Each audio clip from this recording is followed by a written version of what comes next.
marinig ng mga earth sign ngayon o within 1 month now. Wait lang. Binuksan ko yung electric fan eh. Parang init. Kaya tumatama sa tenga ko yung hangin. So dito natin mag-test itong microphone. May windproof siya. Tingnan natin kung effective ba ito. Yung windproof. Ito siya. Tingnan natin kung effective ba ito.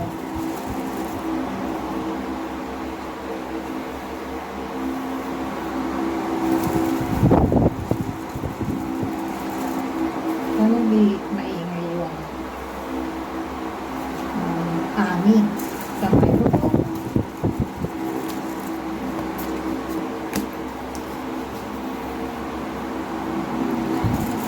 So dito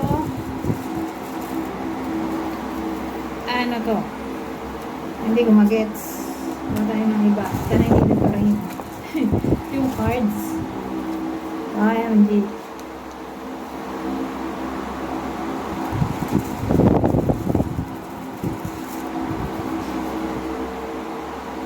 Ang dating may unfriendly dito.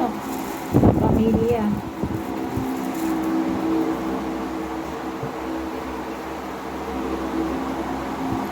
May someone na nasa malayo. Aha. Hindi ko alam kung ikaw ba yun. Nasa malayo. O sila. Pero unfriendly sila sa iyo.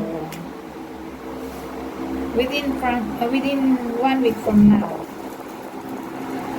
More like nangyayari na to. Kung nangyayari na, may pagbabago. Okay, in a good way. Kung hindi pa, di mangyayari siya. Okay?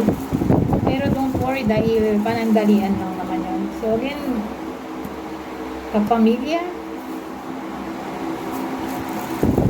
yung unfriendly dito. Tapos, may isa, pwede kayo to. O sila yung nasa malayo. Para kasing hindi kayo magkasama. Tapos mapapansin ng iba sa inyo pagkausap parang unfriendly. So sino kaya itong possible family member o pwede rin kapitbahay? Someone na malapit sa iba sa inyo. So friend. Sino kaya to? Scorpio, Cancer o Cancer,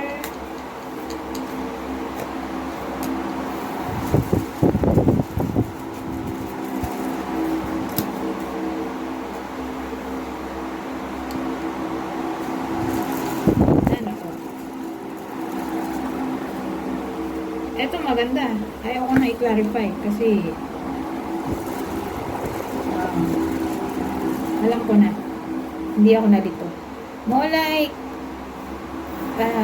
may kinalaman to sa financial issue na may pagbabago in a good way.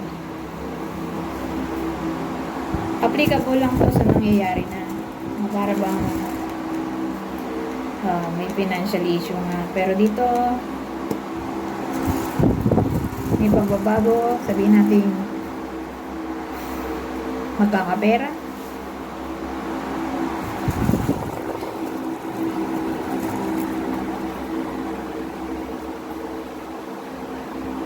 O sabihin natin may procrastination na nangyari. May sinimulan, nagningas unggon, hindi tinapos. Ito matatapos na. Pwedeng project o task na hindi natapos. Ito matatapos na.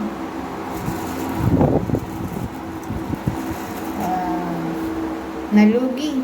So again, who knows? Baka tumaas ang sales within 1 week from now kung may business.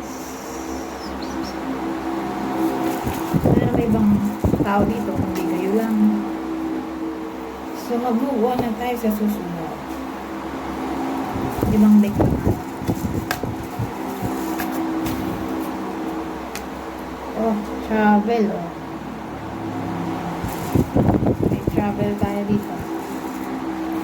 Anong meaning yan? Baka yung iba sa inyo ay magta-travel. Basta, oh. Kahit may electric fan, mag-init pa rin. Why?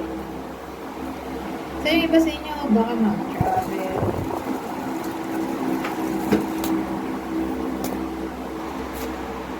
Oh, babae lang. So, pwede yung ganito. Ano to eh? 40 years old and above yung edad nito. Either siya yung magta-travel o ito yung magta-travel papunta sa inyo.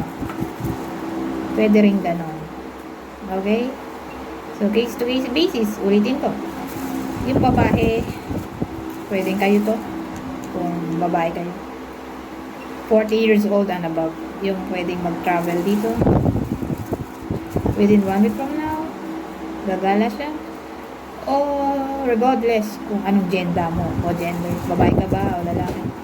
May babae na bibisita sa iba sa inyo.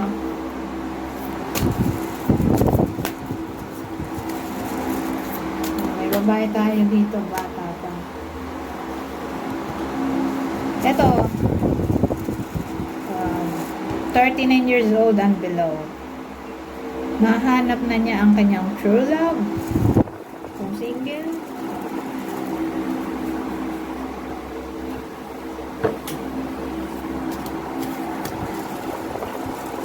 O baka maging in a relationship na siya.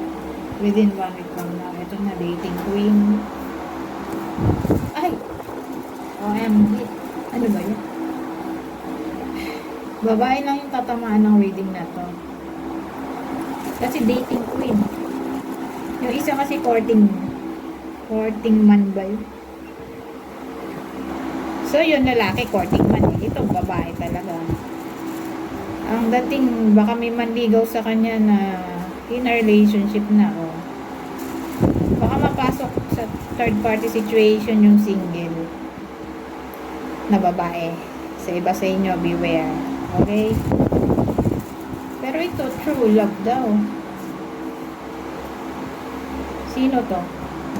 Yung true love ng iba sa inyo. Na single, 39 years old and below. Kasi darating to, within 1 week from now. Libra.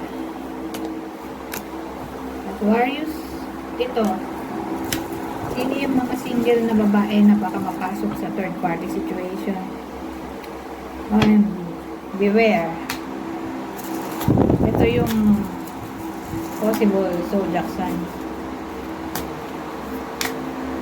ng tao na baka ipasok sila sa third party situation. Ano to? Sagittarius, Gemini.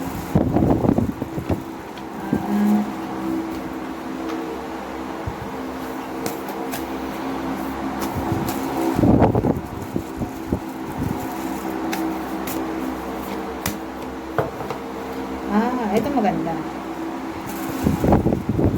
Either newfound friend to o existing ng friendship. Ano sila eh? Totoo. True friends. Okay? Ang true gem kasi sa akin, ano siya? Rare. Ang true friend ay rare.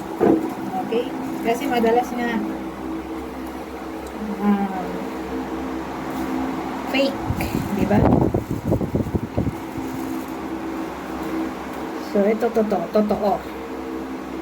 Again,